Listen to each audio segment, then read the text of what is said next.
Welcome back, people. Lion King again. This time, I do some research on some criminal justice thing at Jamaica. And this one is about a special friend of mine. Well, it have to do with a special friend of mine and certain treatment. I'm a search, and throughout the history of Jamaica, there's only one single case like this. The only case like this. It have to do with GLC,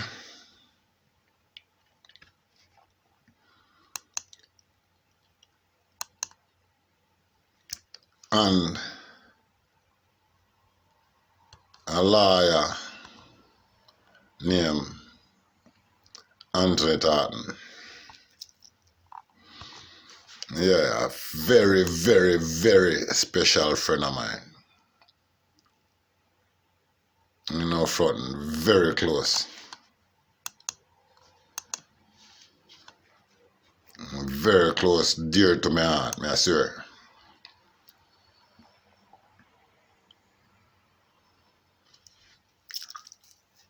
Love her like that. However you all want to put it, I love her like that.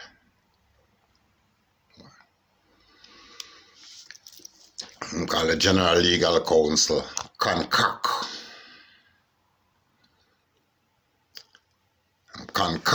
a case. A lawyer named Michael Hilton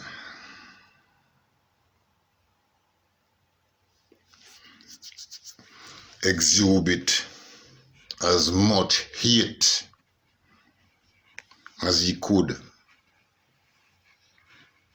and use all the powers within him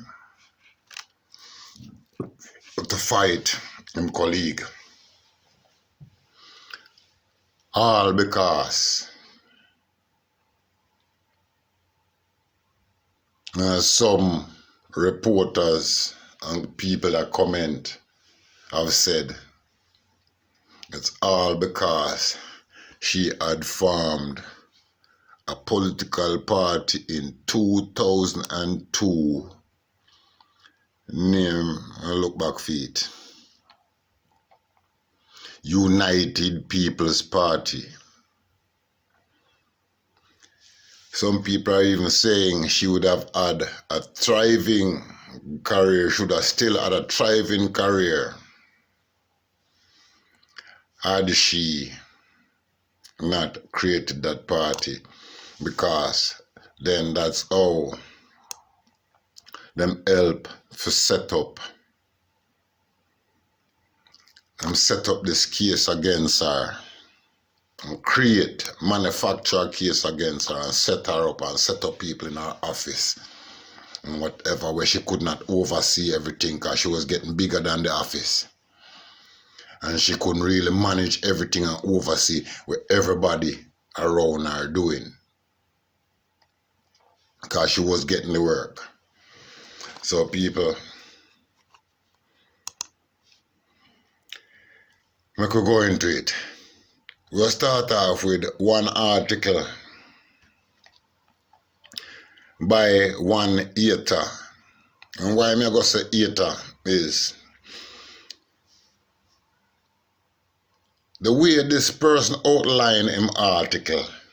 Yeah, you cannot miss that a person is hating on you for being so successful. And this person, let's start off with this one, Desmond Hallin from the Jamaica Observer.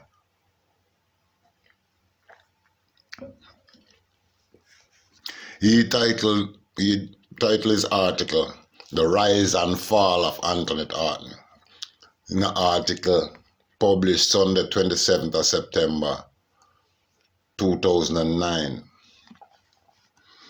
People, read with me.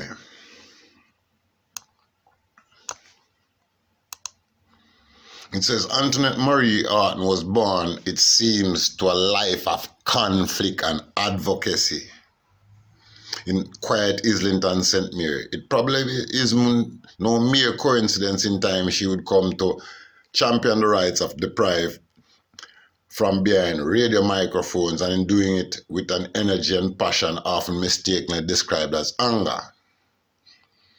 Okay. I don't say nothing about that part there. But, he go on to say, Haughton grew up in a political home, her parents being activists for the People's National Party. The first signs of that would come when she passed the common entrance exam. She passed the common entrance exam and went to St. Hugh's High School in Kingston. She told an interviewer that at that school, she found out she was different. Not that she thought she was, but perhaps because she had a habit of walking and singing to herself.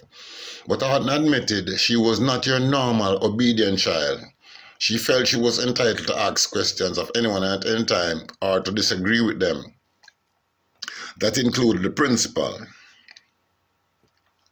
At St. Hugh, she developed a love for history and a strong interest in the Black Power movement of the 60s, which led to clashes with a white teacher she thought was racist. But Haughton was active in school, becoming at different times form captain, house captain, debating team captain, and the like. One day she was suspended on the grounds that she was being disruptive when she brushed off another white teacher who tried to pull down her garment, saying it was too short.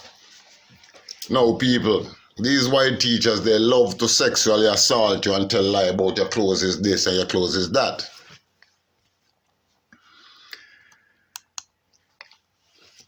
A lot of people might not know it, but that's a lot of them, way them do it. Desmond Allen, he was going to say, remember, I know, what is?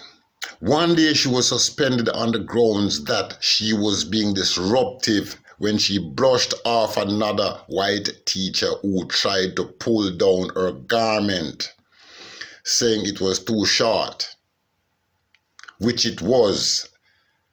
This is Desmond Allen saying it, which it was. How did he know? St. Hugh's is a girls' school.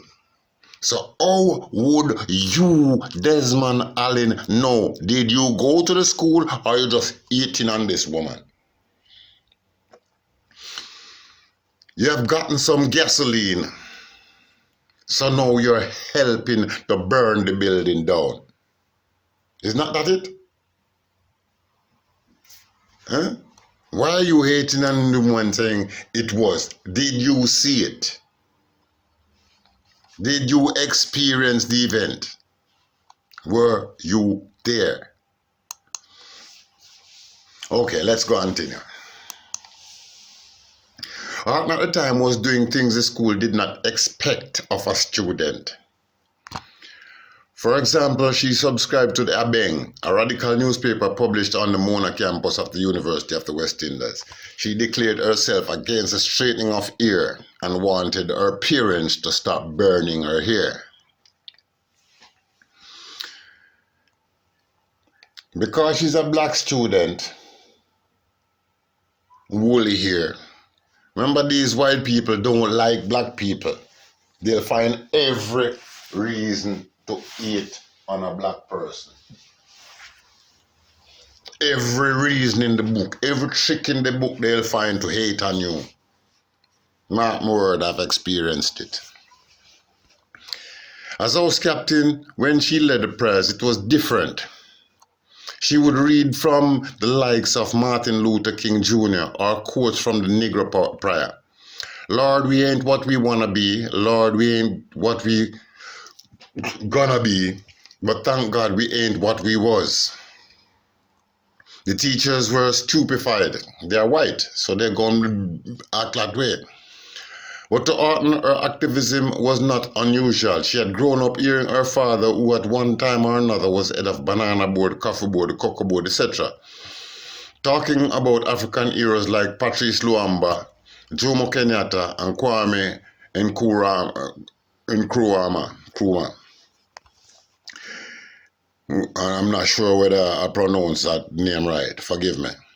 She played a prominent role in a student demonstration in Crossroads, Kingston, after a ban was placed on the wearing of the Afro hairstyle. You see? Angela Mayo, yeah, they do not like that style. And my sister used to love flaunting it. No, people, clearly out there, she played a prominent role in a student demonstration in Crossroads, Kingston, after a ban was placed on the wearing of Afro hairstyle, then popular among some students. Clearly at their wits' end about how to deal with Haughton, the teachers quietly planned a resolve to get rid of her at the earliest opportunity. That moment came when she was caught chewing gum during the inaugural fifth form graduation ceremony. The school wrote to her mother advising her to take her out of St. Jude's forthwith. See what I'm using? Expel you from school. Show you how evil white people are.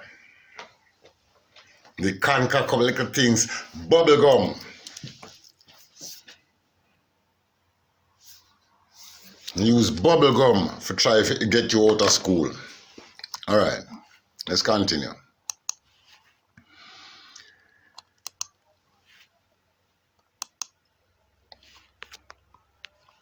Where are we?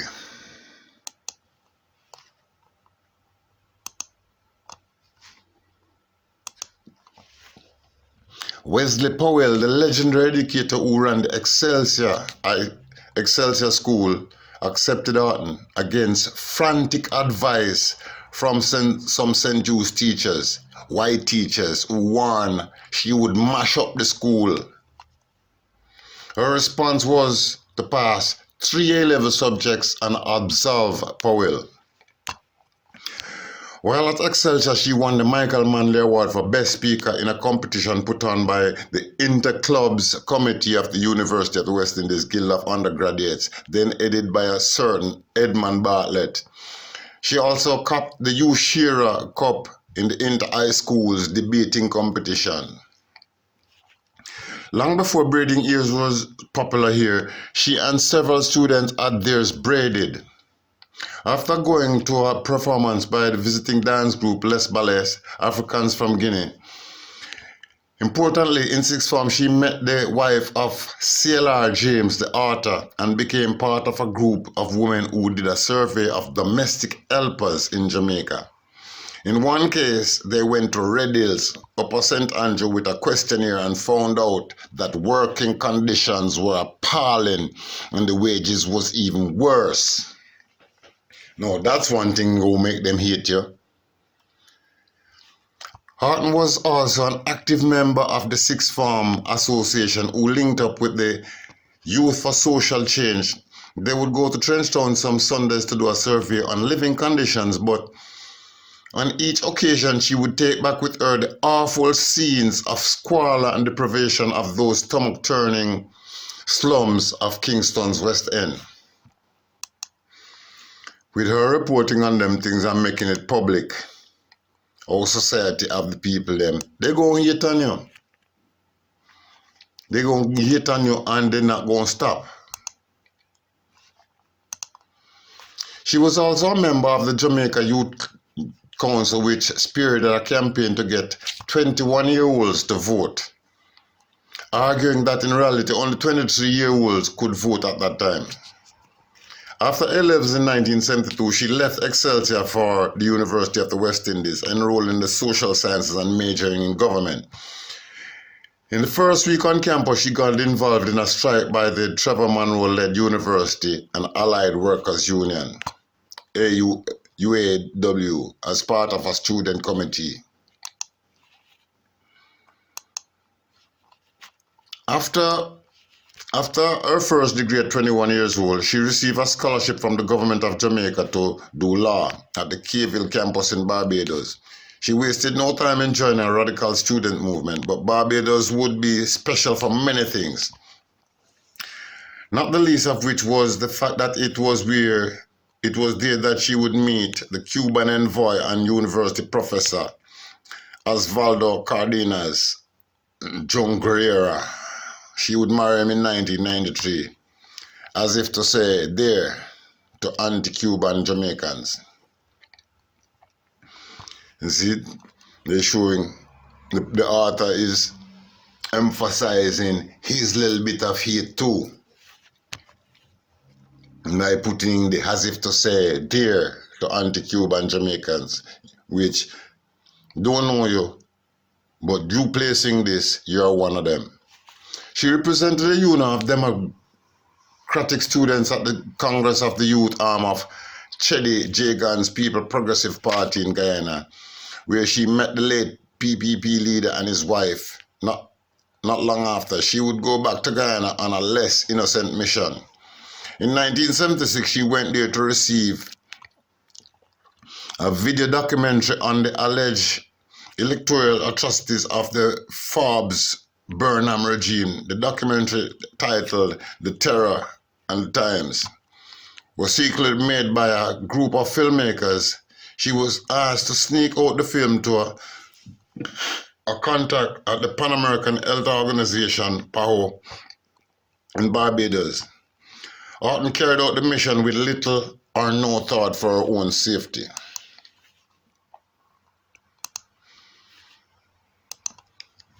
While at Cayville, she would return to Jamaica during the summer holidays to work with the prison reform program of the Michael Manley administration.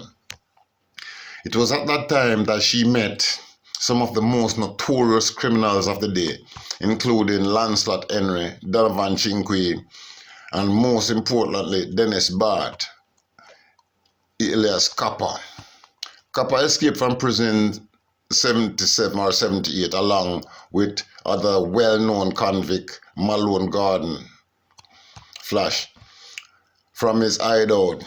Kappa sent her a note saying he would like her to write his biography. Kappa was a criminal in the tradition of the fabled Robin Hood of Sherwood Forest. He robbed from the rich and gave to the poor. That made him extremely well loved. His philosophy was that no one should rob from the poor. The biography was never written, and Kappa was killed by police in a dramatic firefight that excited the nation. Chinky, whose oil painting she had once mounted in exhibition from prison, was killed in an internecine warfare. Haughton thought it all seemed such a waste of young lives, but her own resolve to tackle the social programs that created the Kappas and Chinquys intensified.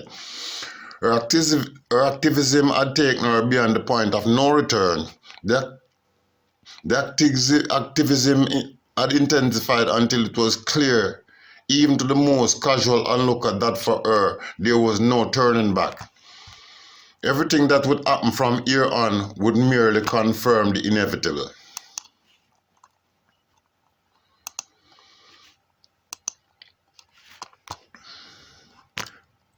Home from UWI, Cayville, Haughton kept company with people such as Bob Marley, reggae and the third world's largest superstar and a rebel himself. She recalled how the superstar played a song for her and liked to refer to her as Liar Daughter. About that time in 1974, Haughton worked with the Constitutional Reform Unit under Justice Minister Carl Rattray. She was a supporter of the PNP, starting with the PNP Youth Organization and contributing to the party's political education program.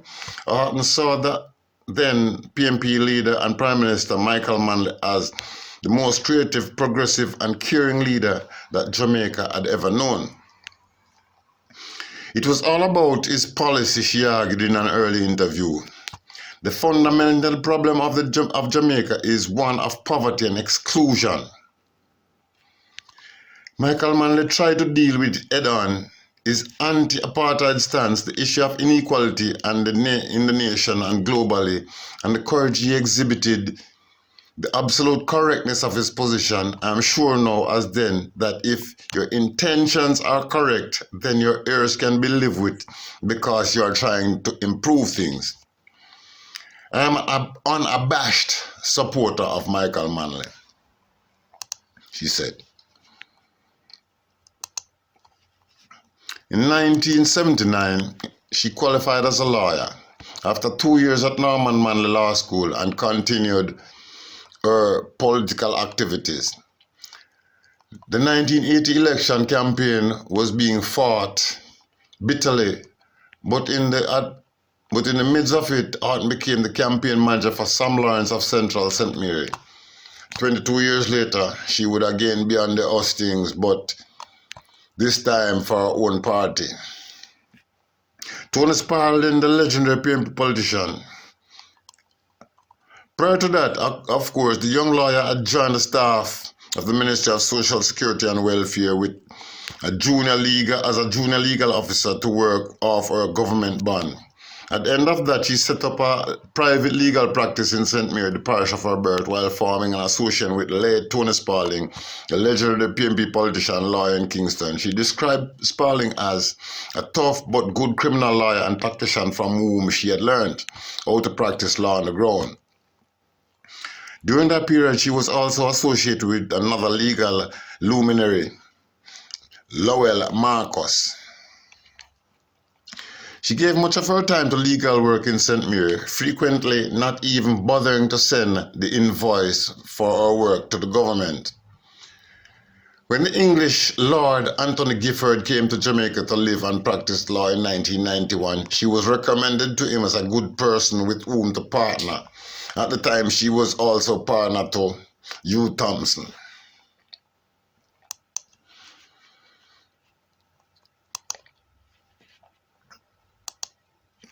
At this time, Haughton's star was rising. Her passion and advocacy had not gone unnoticed. One morning in 1992, her office telephone rang. It was RGR inviting her to do a trial run for a possible co-host position on their top-rated hotline talk show, alternating with the venerable Barbara Glodon. Haughton jumped at the chance, but got the job and remained on the show for almost 10 years. She had now arrived on the national stage, and she would find that the court of public opinion was much different from the court of law. Previously, her exposure to the public, apart from her legal practice, had come from reading poems as a member of the Poetry Society and as a guest moderator for Man Talk on TVJ discussing rape in marriage. She had also appeared on Likim Samaj, Michael James, Night Show, Night Doctor on RGR, reflecting on the hotline development. She told the interviewer, "One is completely exposed to the public. There is something disconcerting about being in the public eye, but that is what talk radio is about." Yet she was hooked. She recalled that the first day she appeared on the hotline, people came off the streets into the station to ask who was that woman on the program. She spoke freely and passionately. One day, as she rallied against a proposal by the Electoral Advisory Committee, EAC, to introduce fingerprinting of voters, EAC Chairman Electoral Advisory Chairman William Chinsey warned her he would have her charged for sedition. RJ got nervous. She was asked to drop the subject, but she told the general advisor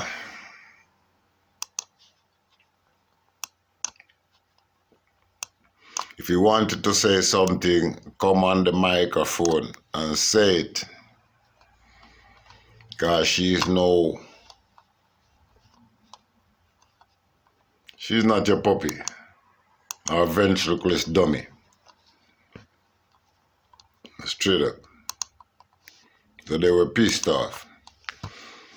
Yeah, she said,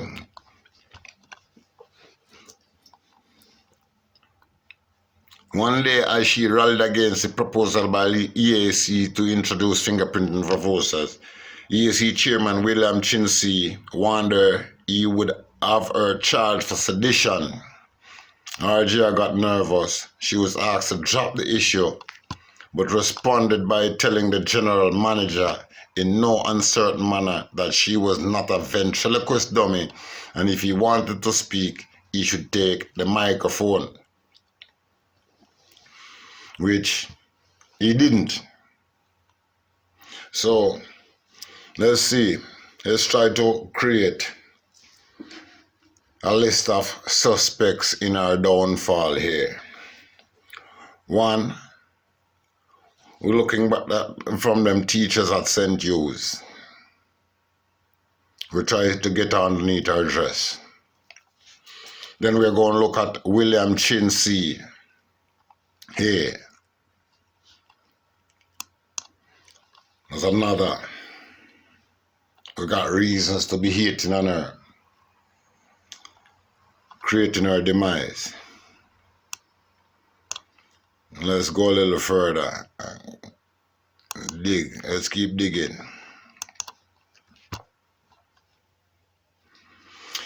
She went on to take on institutions, saying she had worked hard not to be partisan on the basis that we are one people and should operate as such. As far as she was concerned, radio was an opportunity for the voiceless to be heard. One outstanding example was the case of the 13-year-old boy, Damon English, who was being denied an opportunity to take the common entrance exam on grounds that he was too old. The case had been brought by the boy's mother to Haughton's partner, Lord Gifford, who passed it on to her. In the end, the court ruled that Damon had a right to sit the test, which he did. After that, the Education Ministry closed the loophole through which the case had been won, ensuring that henceforth no child over 11 years of age could sit the CE, no replaced by the Grade 6 Achievement Test, or GSAT. Her own popularity on the stage, on the show, grew with each passing day. She straddled the social classes by opting from perfect English to patois. Callers, female ones in particular, were known to openly express their love for her and the work she was doing, often encouraging her to enter representational politics. At the height of her popularity, Haughton exchanged the radio microphone for the political platform. It might have been her level of disillusionment with the two-party political system or just plain naivety. When Antoinette Haughton formed the United People's Party on August 14, 2002, fully knowing that Jamaica was a political cemetery for such parties, but in a way, her life had been leading up to that road, and it really was only a matter of time. But it was the real world now. She would learn that Jamaican politics could be brutish, later describing her relative brief flirtation with it as an incredible work of God. Okay, people. I could strike a pin right there, so for a minute.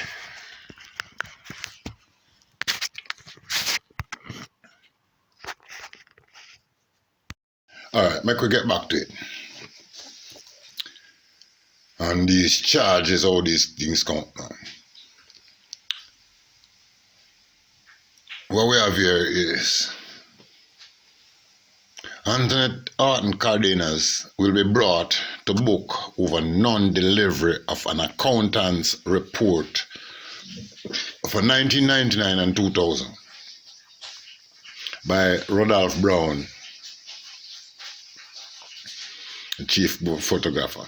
Attorney at law Antoinette Cardenas is to face disciplinary committee of the General Legal Counsel because of her failure to deliver to the Council a report in relation to clients' accounts for 1999 and 2000.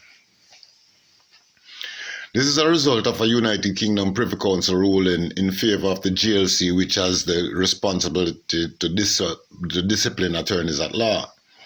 The Privy Council held that GLC power under Section 33, Section 2 of the Legal Professions Act included power to make regulations embodying the specific requirements that it intended to make in the exercise of its general power, and so ensuring that failure to comply with those requirements amount to professional misconduct for the purpose of Section 12, Section 4, subsection 4 of the Act, which gives the GLC the power to maintain a role of legally qualified persons as attorney at law. The regulations are: in 1999, the GLC, which is established under the Federal Legal Professions Act of 1971, made regulations prescribing the manner in which lawyers were to keep their accounts. 1999, the same year for which on a charge are. So it seems like the same one make the regulations is the same year. Like uno have something in place, uno plan something. So that's when uno make the regulations for fit what uno have in mind. Section 16 of the regulation stated, every attorney shall not later than 6 months after the commencement of any financial year, unless he or she files a declaration in the form of the first schedule which satisfies the counsel that owing to the circumstances of his or her case, it is unnecessary or impractical for him or her to do so, deliver to the Secretary of the Council an accountant's report in respect of the financial year preceding that year.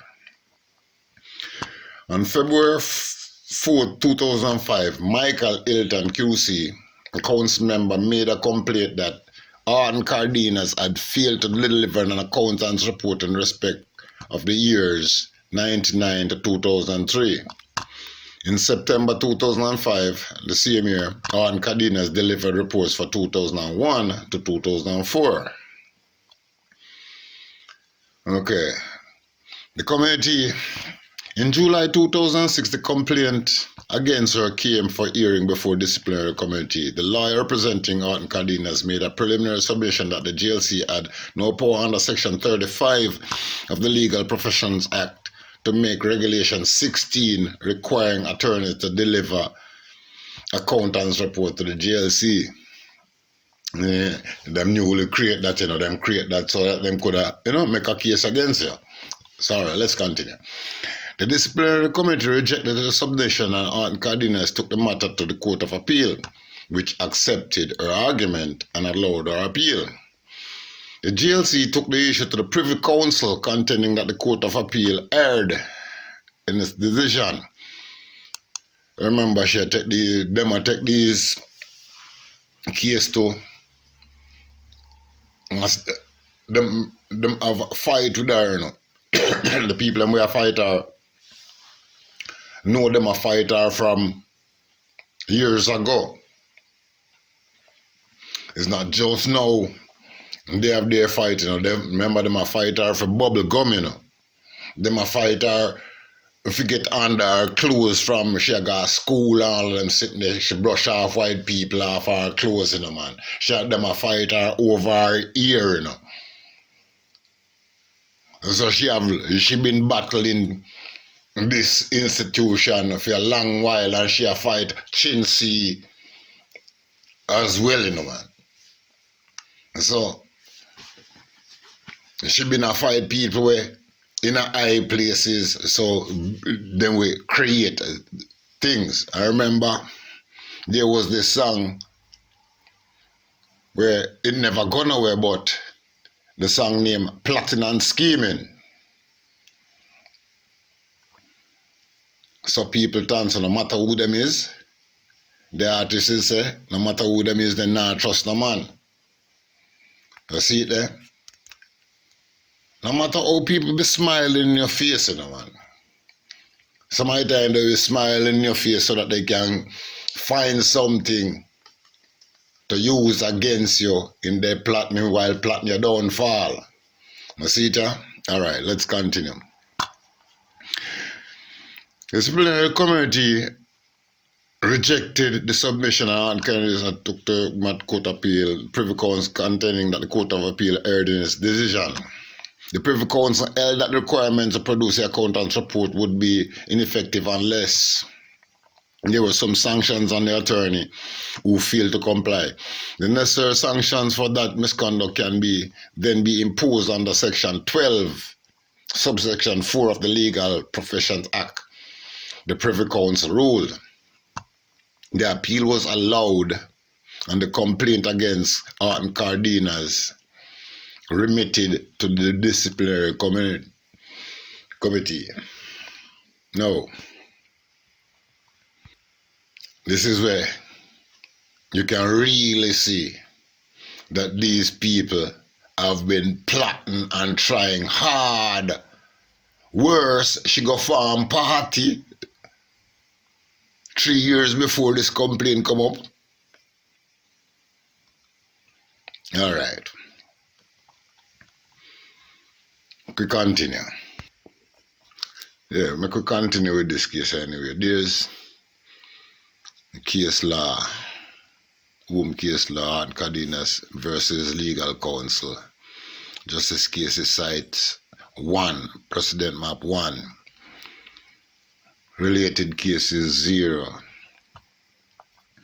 Court of Appeal. Judge Panton P. Harrison J.A. Harris J.A. Judgment date March 10, 2008. Before Justice Panton, Justice Harrison J.A., the Honorable Mrs. Justice Harris J.A. Now, between Antoinette Cardenas, appellant, and the General Counsel, Paul Beswick, instructed by Ballantyne, Beswick and Company for the appellant, John Vassar QC for the respondent. Legal professional account submission of rights of GLC to make regulations. I have a right for make rules and regulations however they see fit. The appeal arises from the challenge by the repellent in respect of the assumed right of the GLC to make regulation requiring attorney at law to submit accounts for accounts reports in the GLC. In that regard, the appellant seeks an order that Regulation 16 and 17 of Legal Professions Accounts Records Regulation 1999 are ultra vires Legal Professions Act. On May 20, 2006, the appellant appeared before the disciplinary committee of the GLC, which then heard evidence from Michael Haughton QC, a member of the GLC. Mr. Haughton testified that it had come to his attention as a member of the GLC that the appellant had been involved in conduct which might be in breach of the legal profession, canons of professional ethics, Rules on the Legal Profession, Accounts and Records, Regulation 1999. The conduct was her failure to submit an accountant's report in respect for the years 1999 and 2000. It should be pointed out that she had produced reports for 2001 to 2004 inclusive. Those reports were admitted into evidence and the proceedings were then adjourned to July 24, 2006, when counsel now appearing for the appellant appeared before the disciplinary committee and submitted that the GLC had no power to make regulation requiring attorney at law to deliver accountant's report to the GLC. The committee rejected the submission, whereupon the appellant chose to seek relief from this court. The following provisions of the Legal Profession Act are relevant. They form the basis of the submission before the disciplinary committee as well as before us, and so must be set out. Part 4, Discipline. The counsel shall, whatever any persons, counsel me.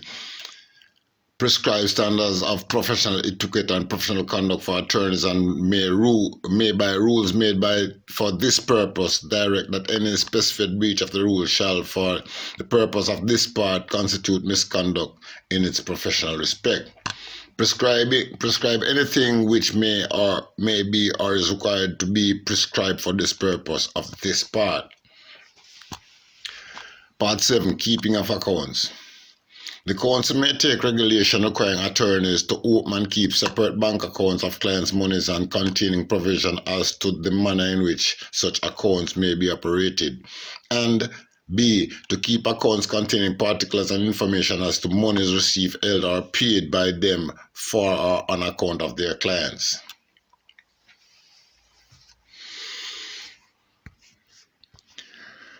Further information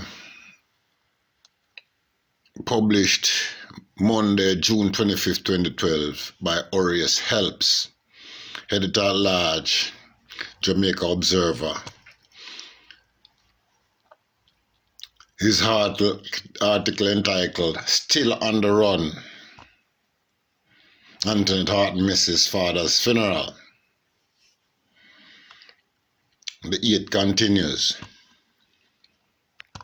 Former talk show host and attorney at law Antoinette Haughton Cardenas was a no-show at the funeral service for her late father Ken Haughton at the St. Cyprian Anglican Church, Highgate, St. Mary, just over a week ago.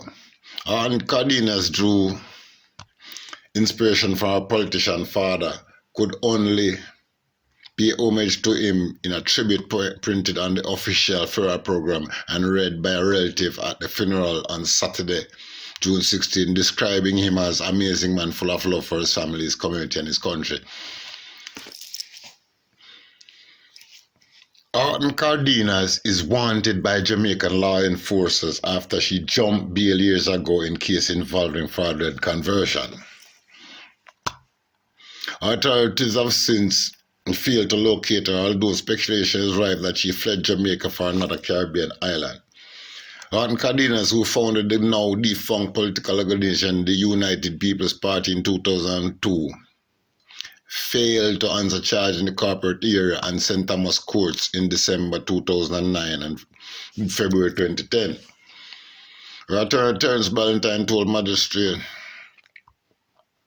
Resident Magistrate Judith Pusey in the St. Andrew RM Court on December 2000 that his client was sick and the warrant was stayed, but when she did not show for a mentioned date in another matter in St. Thomas, 2 months later a warrant was issued for her arrest. The stay on the first warrant was also lifted. She had been on bail after she was arrested earlier in 2009, accused of stealing several $1 million from some of her clients. The GLC, acting upon recommendation by its advisory committee, struck her from their role of attorneys allowed to do legal work in Jamaica in 2009. Obviously unable to bear complete absence from the funeral of her beloved father, the firebrand Haughton Cardenas resorted to a written tribute. Now, you're writing about funeral. Why did you have to put in this? That middle piece right there. Before you come back to this. Daddy loved community and throughout his life expressed concern about issues of poverty and injustice all over the world. Daddy was a warm, hands-on father who Mommy would describe as running ward every night. What she referred to was his visiting all our rooms every night before he went to bed to ensure that we were all right. She said, giving no indication from whence she was sending the tribute, Haughton Cardenas, who was raised in Central St. Mary community of Islington, said that the early political teachings of her father helped in inspiring her in later years. The politics of the world, especially anti-colonial politics, was always discussed in our house. I grew up with stories of Patrick Lumumba, Jomo Kenyatta, and the many leaders of the anti-colonial movement as told by my dad. We knew about South African racism and the unilateral declaration of independence by Ian Smith of Rhodesia. He told us about Paul Robeson, the African-American singer, actor, and activism against racism. He also shared a story about the friendship between Norman Manley and one of his heroes, and Thurgood Marshall, the first African-American justice of the United States Supreme Court. One of my most vivid memories of my father is of him handing me a book about Mahatma Gandhi, saying, "Read this book. It is a story about the greatest man that ever walked the earth in the 20th century," Haughton Cardenas recalled. Ken Haughton, a former chairman of the All-Island Jamaica Cane Farmers Association and also former chairman of the Cocoa Industry Board, died May 28, 1893. His body was interred in Martin, St. Mary. See,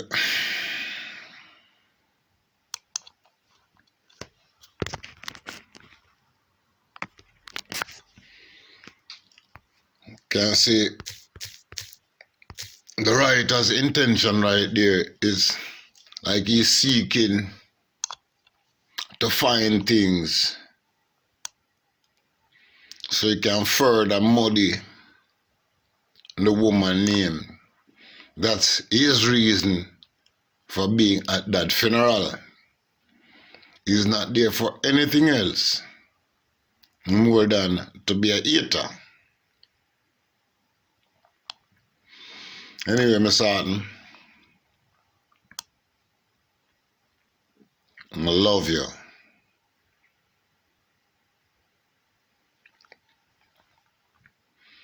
That's a comment of the mother of that kid.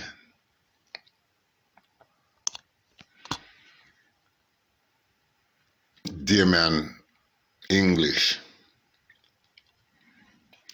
All right, some other comments.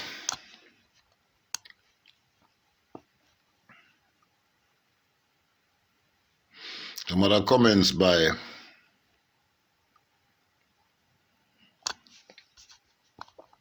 some other people here is, let's work with it. Okay, Haughton Cardenas, who co-founded the now defunct political organization United People's Party in 2002, failed to answer charge in the corporate and St. Thomas courts in December 2009. 1. Popular attorney in police custody, Wednesday, 1st April 2009. RJ News understands that the attorney at law and former talk show host Antoinette Cardenas was taken into police custody on Wednesday, April 1st, 2009. Okay. Ms. Haughton was taken in custody on Wednesday afternoon by detectives at the Morant Bay police station. It's understood that Ms. Haughton went to the Yallas resident magistrate Wednesday morning to answer several counts of fraud. After the case was mentioned, the cops took the attorney into custody and slapped her with additional fraud charges. It is not known whether she will be offered station bail. Somebody say 1 cocoa full basket. So the cops them put on 1 charges in a bid for destroy her because she go form political party. Okay. What a precke. Then how come Yardy never even pinch we either time with this news? You can't tell we say him never know. After the case was mentioned, the cop took the attorney into custody and slapped her with additional fraud charges. Okay, very interesting. So she committed more fraud in between the mentioning and the handcuffs. Weird. I say, thanks sis HR and thanks Prof Yardy. I'm just getting home and it's 11:10 p.m. turn to time, but I cannot go to bed and not check out MTU. Lord, this place is an addiction, not true. Everybody wanna know how it go. I will follow up tomorrow evening. Thanks again. Locks, it's not easy to be a woman. Very interesting indeed. She turned out to be a jerk, but what the police is going on with is unusual, and the world knows. And the world knows it is not that they are just doing their job. They are acting out of vendetta because she did not really jump on their bandwagon and sell out her poor clients. They want to fix her as in get even. The number of lawyers who do worse than she has done and no police putting them in jail. These people always make anything that should be commendable become solid. If you look at it, when cheesy ass police constable forget charge, it has to go to the DPP. But a lawyer is hauled off to jail. Unless the law changed recently, a cop person have it spelled wrong, a corporation, you don't want to say a corporation cannot be charged with fraud in this manner. As far as I know, a law firm is a business practice. Miss Haughton business, one next person said, Miss Haughton business got too big for her to manage and she was too greedy to know when to refuse clients. She had some real duncy head who I think brought her down. One took down my sister in such a way that I could not believe could happen at Miss Haughton's office. She was too busy to keep an eye on them and too full of herself to know when to take stock. Then she got pissed off the political party that was a part of the... Then she got pissed off the political party that she was part of since birth and pissed off the police by demanding her poor client's right. I know she was charged with cussing bad word after one station refused to let her client speak to her and the police first cuss her out. Other lawyers just kiss up to them and turn blind eye to their conduct. Unless she changed to, I expect all hell to break loose. Another person say, and one big question, why was she in custody when it was a court day? There is no reason why she should not have been brought before the court immediately. Looks like there is a dirty judge around too. It is very interesting indeed, Piper. Something is rotten in Denmark, another said. Consider carefully all you have been told. Reject that which insults your soul, says Walt Whitman. At Bakra checking in. Unlike Sis Sheila, I just pick up the news of the lawyer demise. What the box bottom going on though, eh? Yeah. Yes, YG, I see where she might have peed off a whole lot of people, but on her own recognition she should have been offered station bail. But then again, we are talking about Jamaica where the law are very different. I'll take it easy till later. 3 things cannot come back. The spoken word, the spent arrow, and the missed opportunity. I don't know what it is about attorneys and land dealings in Jamaica. I know someone who asked an attorney who is a close family friend to sell a piece of land she owned in a prime area. He sold it, and it must be at least 8 years now. She hasn't gotten all her money. All she get are excuses. She won't report him because prior to this he was very good to her. The scenario is repeated time and again. Make you catch afraid for a lawyer if you do nothing for you down there. Somebody else say, of course the lady is innocent until proven otherwise.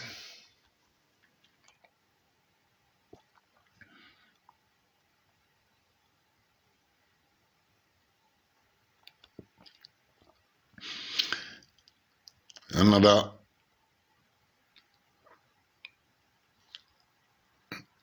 reporter say, lawyer and farmer radio talk show host Antoinette was charged with 2 counts of fraudulent conversion by the Yellows police yesterday. Police said Cardenas collected 12 million from residents of 4th District, Lethal in the parish between 1990 and 2002 to assist in the acquisition of land. When she allegedly failed to represent them in court, a report was made to the police and an investigation launched.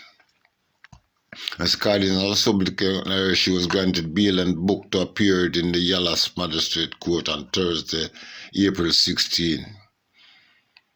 And so the one cocoa full basket.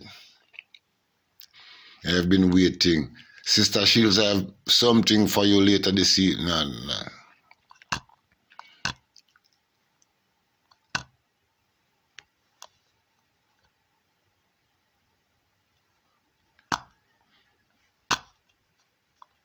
So next article says popular attorney loses fight against disciplinary action.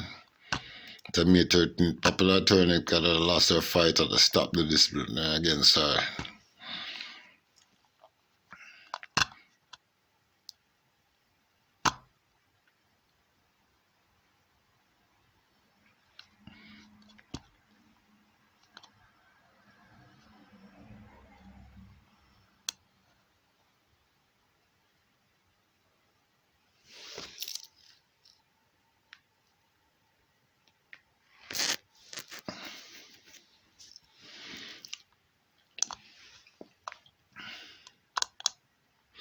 So that fight because them demon that she dissed them.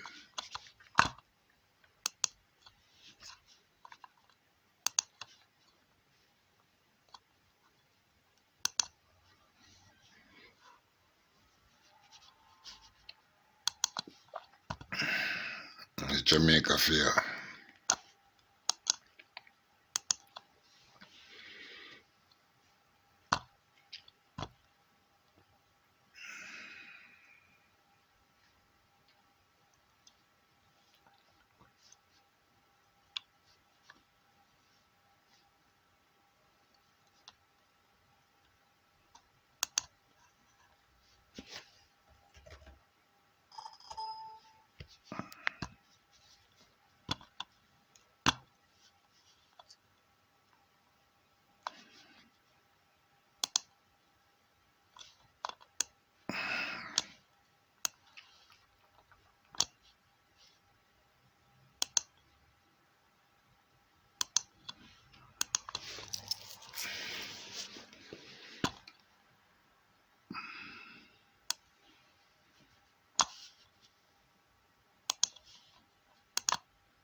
The panel of 3 lawyers representing the disciplinary committee of the General Legal Counsel nervously crossed every T and dotted every I before agreeing to strike Antoinette Haughton Cardenas off the roll of attorneys for allegedly misappropriating funds from one of her clients. They knew that they were dealing with a gladiator of the legal profession and a vertical adversary the last time they clashed. The case went all the way to the United Kingdom Privy Council when the GLC had insisted that all attorneys should file an annual accountant's report, which was really a way for the council to watch what lawyers were doing with their clients' money. Haughton Cardenas did not think they had such powers. More importantly, though, the legal counsel, the body responsible for hearing complaints against attorney law for professional misconduct under Section 11 to 17 of the Legal Professions Act, knew that their decision might well have signaled the end of an illustrious, if controversy plagued career. More importantly, though, the legal counsel knew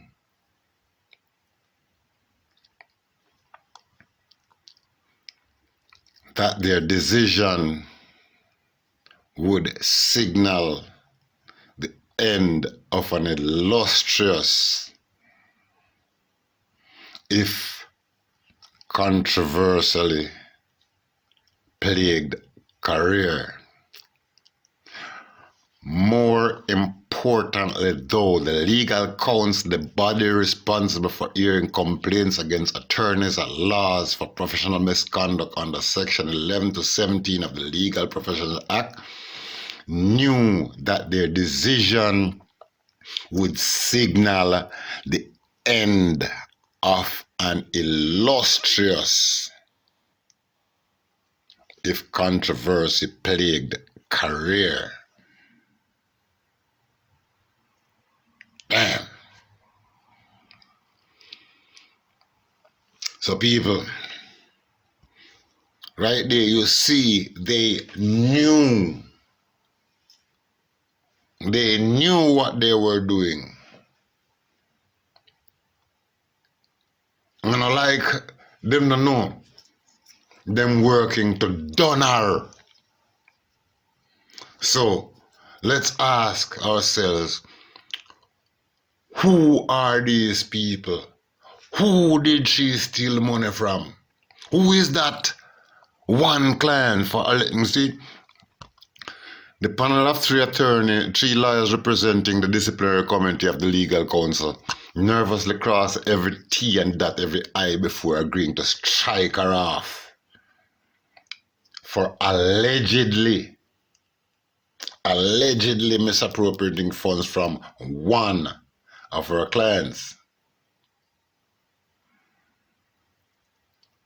Who is that client? Okay. And being as these people knew what them gonna do and how them go fear, and when them set up the rules, when them create these laws, them knew long time that she had try form a party. And she get the act together and get her manifesto in order. And by the time she finished getting her manifesto in order, by 2002 she registered a party. Who did she piss off and say 98, 97, 96? We know, say, the election committee did after her over fingerprinting all them sitting there.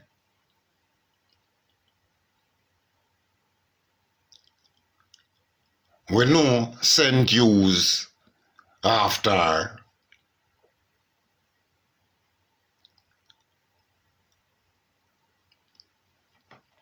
So really, who really take that money? Remember one person said, one of the persons in our office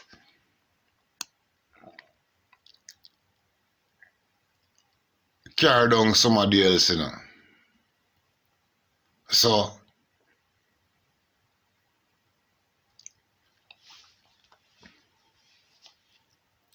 was it a external organization apart from just, well, the external organization we might have asked, but most of them people, they are lawyers anyway.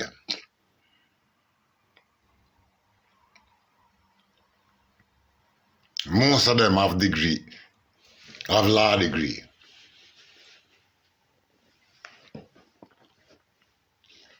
Most of them. So really, my people,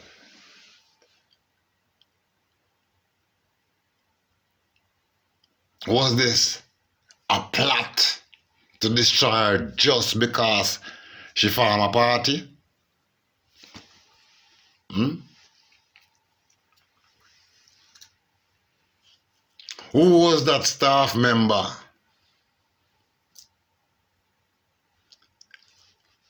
that brought down the person that one of the people were comment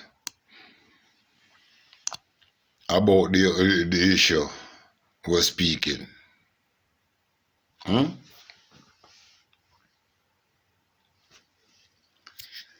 Anyway, people, because I have access to all of that, the information, I'm not privy to all of it.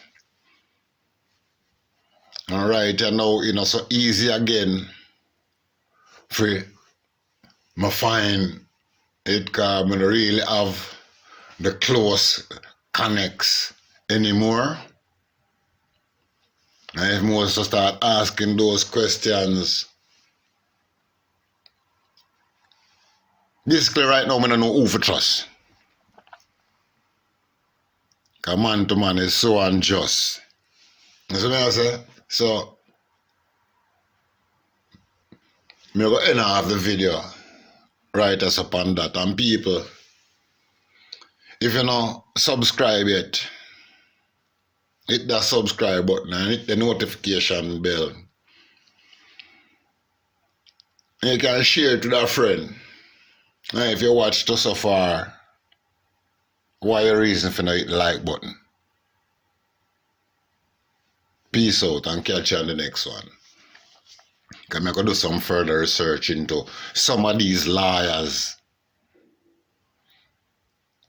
Especially one where them client dead in him house and I hear say him was gardener, him was all kind of sitting. And then you hear how much things the client did. They said the house the man did not him own a house, him did not and the liar end up living it. So you go do a video upon that one too. I go do some research upon that. So peace out until then, my people.